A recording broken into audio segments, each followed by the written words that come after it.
வங்காள விரிகுடா கடல் தங்க மணலை மெதுவாக சந்திக்கும் மாய நகரமான தரங்கம்பாடியில் ஒரு பழமையான ஆலமரம் நிலத்தின் வளமான வரலாற்றின் மோன சாட்சியாக நின்றது.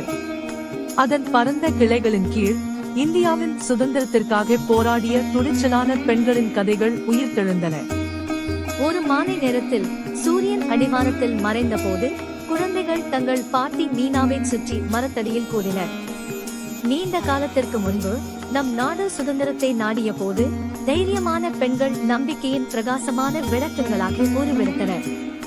அவர்களின் குறிப்பிடத்தக்க கதைகளை பகிர்ந்து கொள்கிறேன் என்று மீனா தொடங்கிய போது மீனாவின் கண்கள் ஞானமும் பெருமையும் மின்னின. ருக்மிணி லக்ஷ்மிபதி 1934ஆம் ஆண்டில் மദ്രാஸ் சட்ட மன்றத்தில் உறுப்பினராக தேர்ந்தெடுக்கப்பட்ட முதல் பெண் ஆனார். 1930ஆம் ஆண்டில் கீழ்ப்படியாமை இயக்கத்தில் பங்கேற்று உப்பு சத்தியாகிரகத்தில் ஆங்கிலேய உப்பு சட்டங்களை அசைக்க முடியாத உறுதியுடன் மீறினார். சவால்களை எதிர்கொண்டாலும் சில சமயங்களில் சிறையில் அடைக்கப்பட்டாலும் அவர் ஒருபோதும் கைவிடவில்லை. அவரது துணிச்சலும் உறுதியும் பலரை சுதந்திர போராட்டத்தில் சேர தூண்டியது. அடுத்ததாக லட்சுமி சாகல் என்று பாட்டி தொடர்ந்தார். மிகுந்த துணிச்சலும் கருணையும் கொண்ட ஒரு பெண். அவர் தொழிலில் ஒரு மருத்துவர். ஆனால் அவரது இதயம் இந்தியாவின் சுதந்திரத்தை பெறுவதற்கான தீவிரத்தை கொண்டிருந்தது. அவர் சுபாஷ் சந்திர போஸ் தலைமையிலான இந்திய தேசிய படையில் சேர்ந்து அனைத்து பெண்களையும் கொண்ட ராணி ஜான்சியின் ரெஜிமெண்டின் தலைவராக ஆகினார். அவர் தனது படையினரை மிகுந்த துணிச்சலுடன் வழிநடத்தி தேசத்தின் சுதந்திரத்திற்காக போராடினார். 1998ஆவது ஆண்டில் லட்சுமி சாகலுக்கு பத்ம விபூஷன் விருது வழங்கப்பட்டது.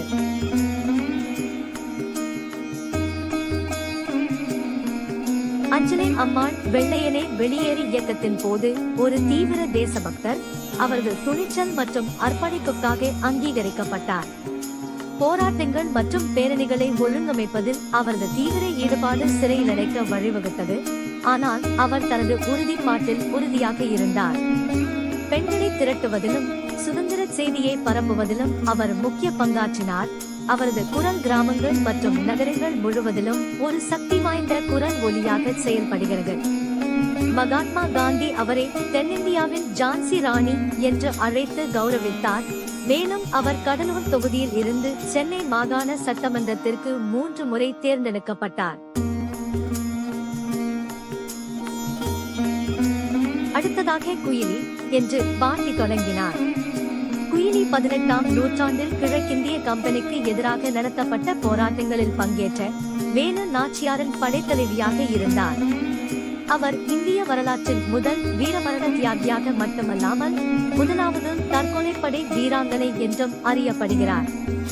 ராணியின் படைக்கு ஒரு முக்கியமான முன்னிலை தேவைப்பட்ட சமயம் வந்தபோது குயிலி தன்னுடைய துணிச்சலான மற்றும் தன்னலமற்ற செயல் மூலம் ஒரு முக்கிய தீர்மானத்தை எடுத்தார்.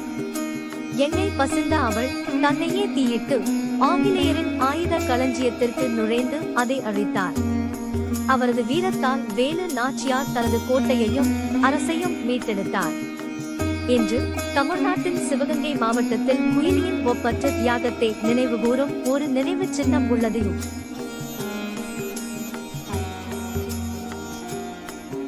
ஜானகி அம்மாள் ஒரு முன்னோடி தாவரவியலாளர் ஆவார். அவருடைய விவசாய பணி இந்தியாவின் தன்னம்பிக்கைக்கு கணிசமாக பங்களித்தது.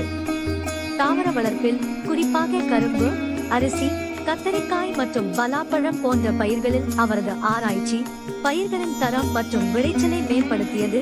மகாத்மா காந்தியின் சுதேசி கொள்கையை பிரதிபலித்தது மற்றும் இந்திய விவசாயிகளுக்கு அதிகாரம் அளித்தது. அரசியல் செயல்பாட்டில் நேரடியாக ஈடுபடவில்லை என்றாலும் நிலையான விவசாயத்திற்கான அவரது பங்களிப்புகள் சுதந்திர இயக்கத்தை மறைமுகமாக ஆதரித்தன. ஜானகி அம்மாளின் உணவு பாதுகாப்பை மேம்படுத்துவதிலும் எதிர்கால விஞ்ஞானிகளுக்கு கல்வி கற்பதிலும் தன்னிறைவு பெற்ற இந்தியாவுக்கான அடித்தளத்தை அமைத்தது. அலகாபாத்தில் உள்ள மத்திய தாவரவியல் ஆய்வகத்தின் முதல் இயக்குநராக நியமிக்கப்பட்டார் மற்றும் 1977இல் பத்மஸ்ரீ விருதை பெற்ற முதல் இந்திய விஞ்ஞானி ஆவார்.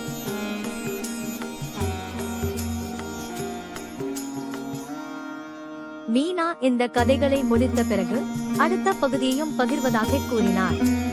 தியாகம் மற்றும் வீரத்தின் கதை இன்னும் தொடரும் என்பதை குழந்தைகள் அறிந்தனர்.